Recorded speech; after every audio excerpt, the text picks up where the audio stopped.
The room waited in silence, as if it had been holding its breath for more than 40 years. Dust hovered in the still air like faint memory fragments, catching the weak beam of a small flashlight moving across peeling wallpaper. The place had once been a simple lakeside cabin on the edge of rural Maine, but now it felt suspended outside of time, a quiet chamber sealed by the past. This was where the file said it happened, where the life of Alaine Mercer, age 26, slipped into stillness on an autumn evening in 1982. A single lamp sat on the warped table, long dead. A chair leaned against the wall, untouched since the original investigation. The scent of old timber, cold as stone, drifted in slow currents, carrying echoes that never learned to fade. These first 100 words were meant to engage, but the room itself did the work, pressing its quiet weight against whoever entered. The investigator stepped in as though intruding on a place that still belonged to someone else. Elior Hayes, now older than he cared to admit, paused near the doorway with the same instinctual restraint he'd had as a young officer. Back in 1982, he had been near the start of his career, assisting the lead detective on the case, a case that slipped through their fingers like water. He still remembered the newspapers afterward, the community questions, the subtle disappointment no one said aloud.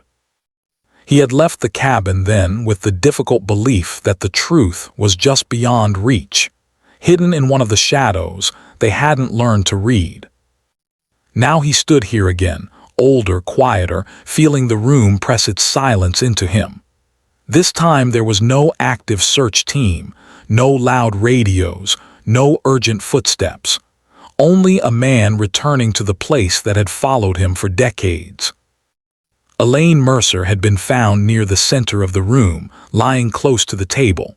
She had been a local craft artist, known for carving small wooden figures she sold at weekend markets.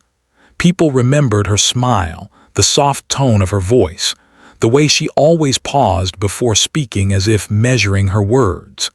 She lived alone, preferred the quiet edges of town, and kept mostly to herself. Her name resurfaced every few years in local whispers, always with the same phrasing, that unsolved thing, as though the town was unsure how to describe something that had no final answer. Elior moved slowly across the warped floorboards, careful not to disturb the dust. His hand hovered near the old table, stopping just before touching it.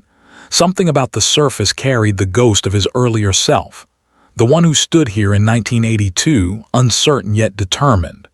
He closed his eyes briefly. We missed something, the thought surfaced, quiet, steady. It wasn't regret, but a small truth that felt heavier with age. A faint creak echoed behind him. Just the cabin settling, he told himself, though the sound carried an uncanny resemblance to footsteps. He looked back, instinctive, but the doorway remained empty. Only the cold outside waited. The silence of the room felt sharper now. He sensed the weight of 4 decades pressing against him, the unsolved nature of the case lingering like a shape in peripheral vision. No dramatic clues, no dramatic notes, no simple conclusion, only a series of small details that never aligned. A watch stopped at an uncertain hour, a window latch half shifted, a single wooden carving left unfinished near the stove. In isolation, they said little. Together, they suggested something quietly significant, but the meaning had eluded them. Elior let the flashlight drift across the wall, over the faint impressions where photos had once been pinned by the original team. The case file had captured the facts, but the room held the tone. Spaces like this kept their own energy, their own memory of the last moment something had gone wrong. He knelt near the old floorboards where Alaine had been found. The scent of aged wood rose sharply, stirred by the shift of air. The investigator exhaled slowly, letting a moment of stillness settle through his chest. Different year, same quiet mistake, he thought. The beam of the flashlight dimmed slightly, its battery aging like everything else in the room. He clicked it off, letting the natural evening light take hold. The cabin's single cracked window allowed a pale stripe of late-day blue to cut across the dust. It felt almost like a frozen frame from an old film, one moment suspended, untouched. Elior remained there, letting the silence speak its long, unfinished sentence. 2. Case reopens due to discovery of new crucial evidence. The case had returned unexpectedly, not through sudden confession or chance encounter, but through a quiet administrative action, a storage review in the county archives. A single mislabeled box had been found behind a stack of old property documents. When the clerk opened it, dust spilled out first, then a folder marked with a date faded almost to invisibility. Nav. 3, 1982. But the name on it, still legible, returned life to an old file. Mercer, Alaine. Inside that folder lay a thin envelope, sealed. The original investigative team had cataloged every piece of evidence, yet this envelope had somehow never made it into the main case materials. It contained a photograph, a small, square, slightly overexposed print. The image showed the cabin interior, but from an angle never included in the official record. And in that photograph, tucked into the lower corner near the edge of the doorframe, was a faint silhouette. Not a clear figure, not enough to identify a person, but something that hadn't been noted at all. A clerk forwarded the discovery to the department without understanding its significance. But when Elior saw it, he felt a single, distinct pull in his chest, the kind that came when something long dormant suddenly shifted. The envelope wasn't just overlooked, it had been sealed intentionally. Someone had stored it separately. Someone had wanted it out of sight. Elior requisitioned the file immediately, and within hours the case was officially reopened. There was no press release, no announcement, nothing to stir community memory. This was quiet work, done in low light with deliberate steps. Now standing in the old cabin, Elior reached into his coat pocket and removed the same photograph. He held it carefully, using only the tips of his fingers. The faint silhouette in the bottom corner remained difficult to read, almost as if the light itself hesitated to reveal it. But the angle mattered. The direction of the grain mattered. Old evidence sometimes breathed differently in modern hands. He studied the photograph again, lifting it toward the pale light filtering through the window. The image captured the table, the wall, the doorway. And just beyond the frame, barely visible, was the suggestion of someone standing there at the moment the photograph was taken. "Someone else was in the cabin," he murmured, barely audible. The words fragmented more from habit than uncertainty. The original team had long assumed the scene was secured before documentation, but this photograph contradicted that assumption. Either someone had entered the cabin while the first officers were already inside, or the shot had been taken before the scene was fully sealed. Both possibilities opened new doors. His hand tightened slightly around the photo, careful not to bend it. Something small, almost invisible, that was how truth often worked. Not dramatic or loud, just present in the corner. He turned toward the doorframe in the cabin now, comparing the angle with the image. Subtle differences appeared, shadows that didn't match, light direction that suggested a different hour. Small, but enough. The discovery of the photograph was the reason the case returned. But the reason Elior returned was something else entirely. A quiet, persistent weight of unfinished responsibility. He lifted the photo again, letting his eyes trace the grain of the printed paper. The room around him felt colder, as if acknowledging the presence of something long overlooked. He whispered a single word, barely sound at all. Finally. Not triumph, not relief, just recognition. The case had waited for this. 3 investigator examines, past reports to identify overlooked details. Back at the department, the original reports were spread out across a long conference table under a single overhead lamp. Elior preferred working this way: late hours, minimal noise, no interruptions. The room smelled faintly of paper and old ink, the kind that settled into one's hands after hours of sorting files. He moved slowly through the pages, reading not just for information but for tone. The way investigators phrased observations often revealed more than the facts themselves. Elaine's background file described her life with understated clarity. A craft artist, quiet, self-sufficient, no documented conflicts, no known disputes. She lived alone near the lake, rarely traveled, and had few close connections beyond a small circle of locals who purchased her carvings. Nothing about her suggested the kind of friction that typically preceded violent ends. But absence of conflict didn't equal absence of cause. Elior paused at a particular detail: a list of items recovered from her cabin, carving tools, 3 finished figures, 1 incomplete piece, a small ledger documenting sales, a single matchbox from a diner 20 miles away, a place she rarely visited. The matchbox had been logged but not examined further. It seemed trivial at the time, a stray object easily overlooked. But small objects often mattered. He underlined the item lightly in pencil. Next he turned to the statements collected in 1982. Most were brief, gathered from neighbors who lived far enough away that they didn't hear or see anything unusual. One line, however, caught his attention. "I thought I saw someone near her place the day before, but I didn't get a clear look." The witness had been an older man, now likely no longer alive. He had described only motion, not form. The original team dismissed it as too vague. Elior leaned back slightly, letting the quiet settle over him.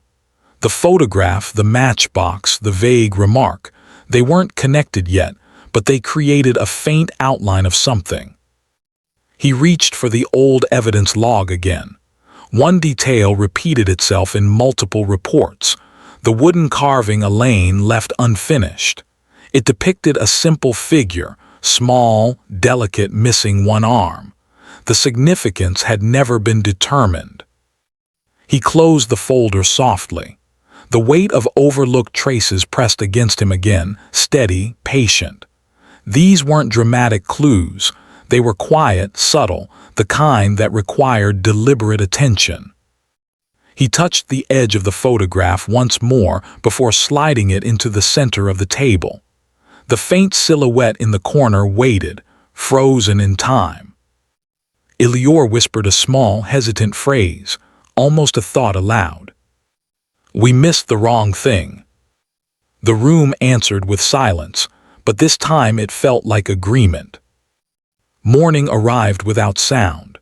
Elior sat in the small department office, the early light forming thin silver lines across the reports scattered in front of him.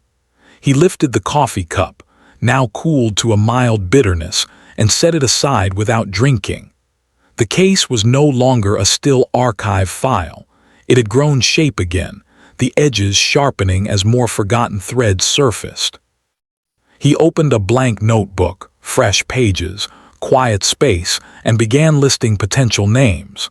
Not suspects yet, just individuals with some relation to Alaine Mercer, however distant. The list began with the expected. 1. Alaine Mercer, her younger brother, 2 years her junior. Lived in a nearby town, worked seasonal jobs, maintained infrequent contact. He reported her absence when she missed a market day. Alibi noted but never deeply examined, claimed he was with a coworker during the evening. The coworker's statement had been brief, uncertain. "I think he was there most of the night." Not the strongest confirmation. 2. Miriam Holt, neighbor across the lake, though neighbor meant a half-mile walk.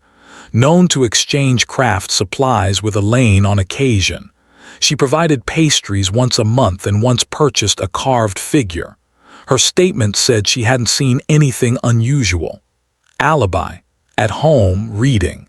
No witness to support it. 3. Orrin Dale, owner of the rural diner where the matchbox originated. No documented history with Alaine, but he confirmed she visited once, about a month before her passing. Said she seemed quiet, polite, maybe thinking about something. His alibi, working in the kitchen with 2 staff members. 4. The unnamed silhouette, the person implied by the rediscovered photograph, whose identity remained unknown. Not a suspect yet, but a presence the case had never acknowledged. Elior added a 5th line without a name, a placeholder for the unexpected, the unseen connection that old investigations often missed. He leaned back, exhaling slowly. The weight of time made each detail feel slightly refracted, like trying to look through glass left in the sun too long. Memories warp, reports simplify what never was simple. He looked again at Rowan's file. The tone of earlier investigators suggested mild suspicion, but no strong reason to press further. Their notes carried the subtle fatigue of a team stretched thin and chasing leads that dissolved into vague shapes. The brothers' alibi with a coworker felt fragile. Elior underlined that phrase. Miriam Holt's statement carried a different tone.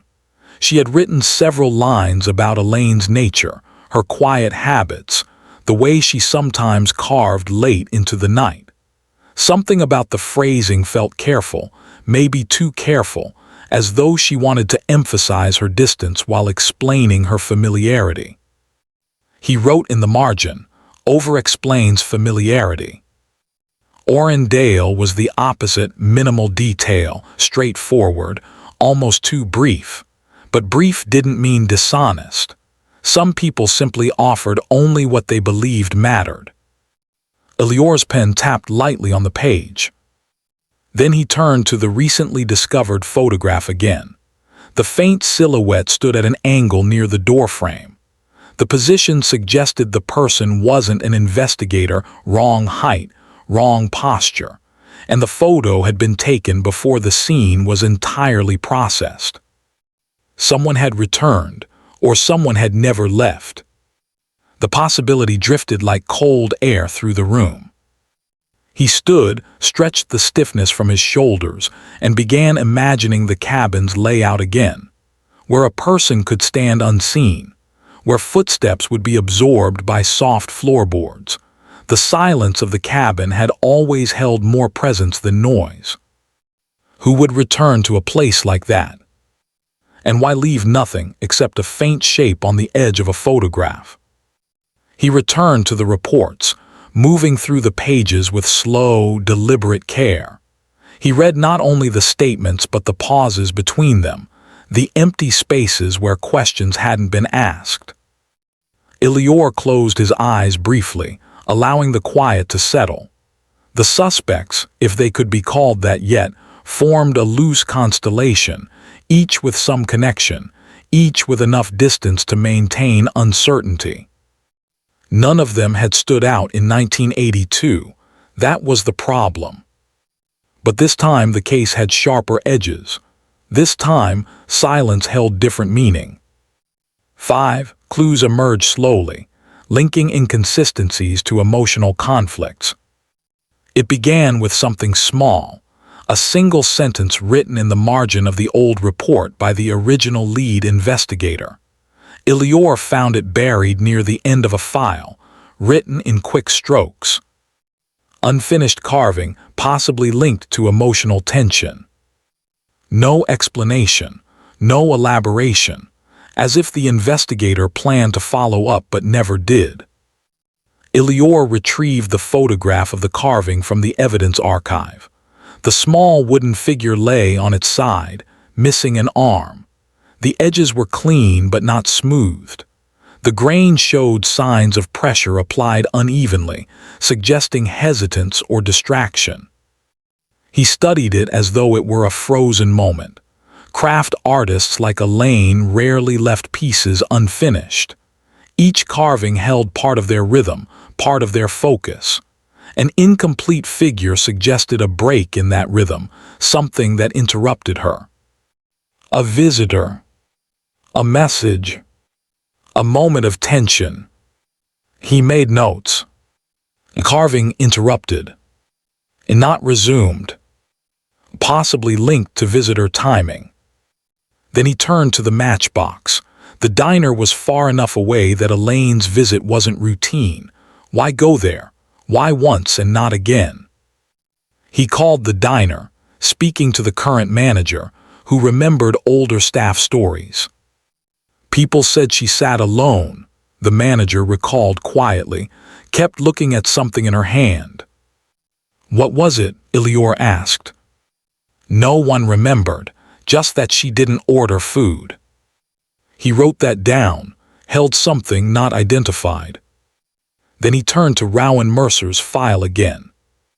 In one interview, Alaine mentioned something unusual, barely a sentence, easily overlooked. She asked me once if I ever felt like someone watched the cabin from the tree line. The original investigator had circled the line once, then written beside it. Possible imagination. But Elior paused. People living alone in remote spaces didn't casually express such things unless the thought lingered. Emotional conflict didn't always appear in direct statements. Sometimes it hid in small remarks. He moved next to Miriam Holt's interviews. There was an inconsistency, slight but telling. In the first interview, she said she hadn't spoken to Alaine for a few days. But in a second interview, collected weeks later, she said she hadn't spoken to her all week. Small shift, but people with consistent memory rarely changed simple details like that. He wrote in his notebook, timeline shift, emotional distance or hesitation. Then something else surfaced, a detail previously overlooked, the photograph of the silhouette. It had been taken from an angle near the doorway, but if the original team hadn't taken that photo, who had? He studied the grain again. The camera quality was slightly different from the department's issued equipment at the time, a subtle mismatch in exposure. The photo was likely taken by someone else, someone present before the investigation fully began. Elior felt a faint tightening in his chest. Not excitement, just the gravity of a detail that shifted the entire foundation. He returned to the carving. Missing arm, interrupted motion, hesitation in craft. He narrowed his eyes. What if the carving wasn't simply unfinished? What if it was a reflection? A representation of someone? Someone specific? Craft artists often embedded meaning in small figures. Perhaps the missing arm wasn't damage, perhaps it was symbolic. He wrote, figure equals person. Missing arm equals identifying feature. Then he paused. None of the individuals listed had any visible physical difference mentioned. But physical difference wasn't the only interpretation. It could symbolize emotional absence, distance, or fracture. Something in that thought pressed deeper than expected. He reviewed Rowan's statement about someone watching from the tree line. He reviewed Miriam's shifting timeline. He reviewed Orrin Dale's brief, almost indifferent statement. He reviewed the silhouette. He reviewed the matchbox. He reviewed the carving. Each clue was quiet, understated, subtle. But together they began forming shape, not in loud declarations, but in small, steady alignment. Someone had been close to Alaine. Someone carried an emotional conflict not spoken aloud. Someone moved with enough comfort to approach the cabin unnoticed. Someone returned as the scene was recorded. The emotional motive, the conflict, wasn't dramatic. It wasn't chaotic. It was something quiet, lived, possibly familiar. He tapped his pen once, then wrote a single phrase. Proximity over passion. The conflict wasn't fueled by sudden anger. It was shaped by someone close enough to know Alaine's habits, close enough to understand her patterns, but distant enough to hold unspoken tension. The list of suspects narrowed in his mind, though not yet in words. 6. Unexpected twist reveals the least suspected person as killer. It arrived not through confession or dramatic discovery, but through a quiet detail tucked in the corner of an old financial ledger, the kind of ledger Alaine kept for her crafts. A single note, scribbled near the bottom of a page. MH figure delivered. Elior froze. A figure delivered. Alaine had made a carving for Miriam Holt. But in every interview, Miriam had claimed she purchased only one figure years earlier. She never mentioned commissioning another. She never mentioned expecting a delivery. The ledger entry was dated one day before the incident. Elior studied the page carefully. The handwriting matched. The note was brief, factual, not emotional. It meant Alaine and Miriam had contact the day before, contradicting Miriam's statements entirely. More importantly, it placed Miriam at the center of a quiet emotional tension. Elior flipped through the ledger again. Another line appeared near the back. M returns figure, disagreement, will fix tomorrow. The M had to be Miriam, and the word disagreement carried more weight than any alibi she had offered. He replayed her statements in his mind, her calm tone, her steady phrasing. She never described any disagreement, never mentioned returning a carving. She had positioned herself as distant, almost unrelated to Alaine's recent days. The twist wasn't dramatic, it was logical. A careful person, a quiet person, someone who didn't draw suspicion precisely because of their calm demeanor. The faint silhouette in the photograph, the height, the posture aligned with Miriam's approximate frame. She lived closest to Alaine. She had reason to approach the cabin unnoticed.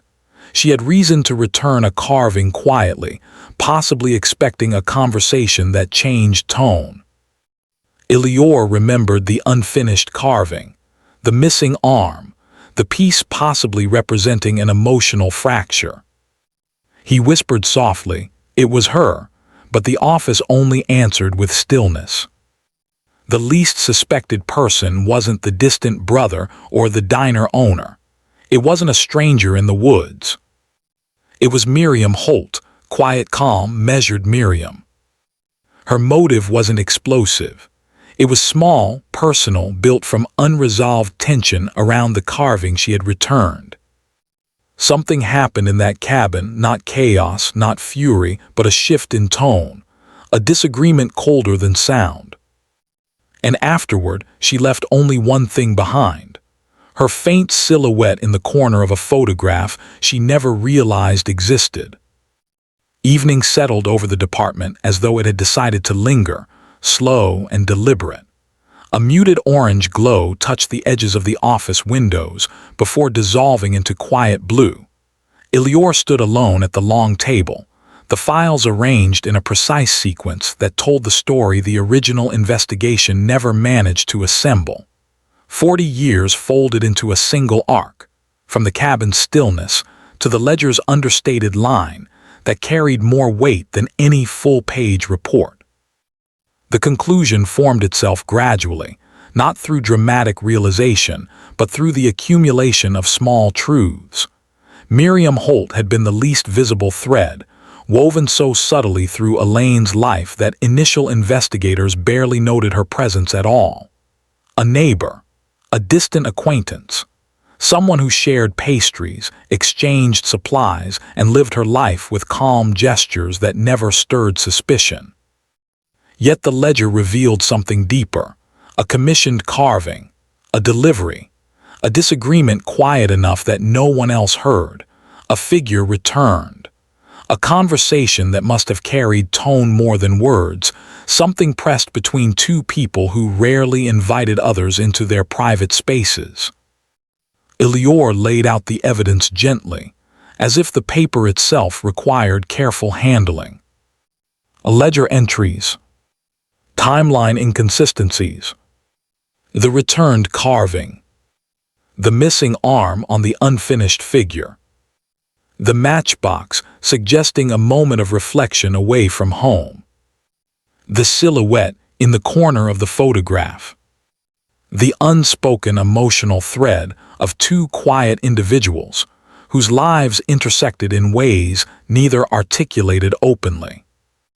He reached for the photograph again, holding it between his fingers, letting the faint silhouette settle into the dimness of the room. It was subtle, nearly invisible unless the light hit it precisely. A reminder that the smallest detail often carried the largest shape. He whispered to the empty office, "You hid in plain sight," though the words drifted off, scarcely sound at all. The next steps were procedural. He documented his reasoning, aligned each finding against the timeline, and prepared an internal summary that would be reviewed, then archived. Justice in cold cases often looked like paperwork rather than closure, lines on forms, signatures, official statements that gave shape to what had once been silent. He didn't expect confession. Miriam Holt was older now, living quietly in the same Lakeside community. The conversation that would follow would be steady, calm, almost gentle. A question, a pause, a faint shift in expression. Some truths did not spark dramatic reactions. They revealed themselves in a single, subtle breath. Elior imagined how that future conversation might unfold. She would sit across from him, hands folded, gaze steady. He would place the ledger on the table, open to the page marked with her initials. He would slide the photograph across, the silhouette waiting just where the light could find it. She would look at the carving, the one she had returned, the one Alaine hadn't finished repairing. Perhaps she would nod once, quiet acceptance. Perhaps she would close her eyes for a moment. Perhaps she would speak a few words or none at all. Not dramatic, not heated, just recognition of the truth. But for now, he simply stood in the office, letting the weight of the case settle in the room. He picked up the unfinished carving from the evidence box, the small wooden figure missing its arm. He studied it under the dim light, feeling the uneven grain beneath his thumb. The fracture wasn't accidental, not rushed. Instead, it was deliberate enough to suggest it meant something personal. Alaine likely carved it during a moment of reflection, maybe after the disagreement. The piece carried a story carved into silence. Elior placed it gently back into the box. He returned to the cabin the following morning. The air was still cold, the lake's surface calm, reflecting a pale sky that seemed almost motionless. The cabin stood as it always had, quiet, withdrawn, untouched by time except for the gentle fade of wood and the settling of dust. He entered slowly, letting the door close behind him without sound. The cabin's interior held the familiar stillness. Dust motes drifted in the thin morning light. The faint, earthy scent of old timber lingered like memory. He stood near the table where the original scene had been documented, where Alaine had fallen, where the unfinished carving once lay near her tools. The silence felt heavier here, not oppressive but contemplative, as though the cabin held the last tone of a conversation that never completed. He ran his hand lightly across the tabletop, not touching the surface but feeling the space above it. A gesture he had done before in the early hours of reopening the case. This time, though, the gesture was steadier, shaped less by guilt and more by understanding. He whispered toward the empty room, "We see things late," a thought not intended for sound but carried outward anyway. He remembered the first time he entered this cabin as a young officer. Fresh badge, steady hands, belief that truth always appeared clearly if one looked hard enough. But time taught a different lesson. Truth was rarely loud. It lived in quiet corners, in the background of photographs, in the margins of ledgers, in the single hesitation in a witness statement. Truth preferred edges rather than center. He walked toward the window, looking out toward the tree line. The quiet outside was deep, layered, familiar. Someone had once stood out there, watching the cabin, waiting for a moment that neither they nor Alaine could articulate. He imagined Alaine carving at her table, pausing, sensing movement outside. A faint silhouette near the edge of the trees. A hesitation in her breathing. A visitor arriving the next day. A conversation unplanned, shaped by something small but meaningful, a misunderstanding, a request not met, a return of a commissioned piece that didn't match the vision of the one who wanted it. Then silence. Elior exhaled slowly. He scanned the cabin again, searching not for evidence but for resonance, the tone of the space now that the truth had form. Nothing dramatic shifted. The room remained still, but the stillness carried a different weight, no longer the void of unanswered questions but the quiet acceptance of something finally acknowledged. He walked outside, letting the door fall shut behind him. The cool air touched his face, crisp and gentle. The lake's surface glimmered faintly, a narrow line of reflected sky moving across the water. He stood there for a moment, absorbing the calm. Justice in cases like this wasn't dramatic. It didn't rise like a bright moment of triumph. It moved slowly, mechanical, quiet as the turning of pages in an archive. It delivered conclusions but rarely comfort. Answers without warmth. Structure instead of healing. But something human remained. He felt it in the faint ache in his chest, not grief, not regret, but a soft acknowledgement of lives that crossed in ways people never fully understood. Alaine carving alone, Miriam carrying quiet tension, Rowan remembering the feeling of someone watching, a diner far away, a matchbox kept for reasons no one would ever fully decipher, a ledger note, a photograph that waited decades to be seen correctly, a carving missing an arm. Small things, each nearly invisible, forming a truth gentle enough to miss unless one approached with patience. Elior looked once more at the tree line. He murmured, "Truth hides in quiet places," letting the words drift into the still morning air. No one answered, the branches didn't move, the lake didn't stir, the world held its calm. He turned away, walking slowly down the narrow path leading back to the road. The case would close soon, officially at least. The paperwork would be filed. A summary entered into the records. A small note added to the archives. Case resolved following new evidence review. But cold cases never truly closed. They lingered in memory, in the small details investigators carried long after the files were stored away. They lived in the quiet places, in morning air, in the feel of old paper, in the low sound of leaves moving without wind. Elior reached his car, paused with his hand on the door handle and looked back one last time at the cabin. The structure stood still and unchanging, a simple wooden frame holding the last echo of Alaine Mercer's life. It didn't reveal answers openly.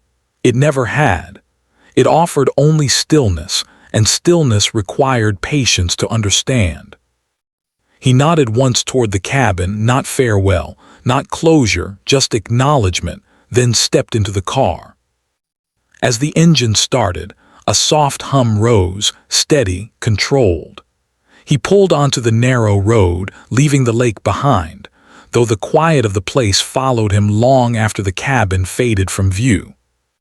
Truth had been found, not dramatic, not perfect, not comforting, but present, shaped by logic, revealed through patience, assembled from the smallest threads of a life lived quietly. He drove on, letting the road stretch forward in a long line of pale morning light. And somewhere in the distance, unspoken yet understood, the reflection rose. Truth isn't always visible on the surface, but it waits quietly for someone patient enough to see it.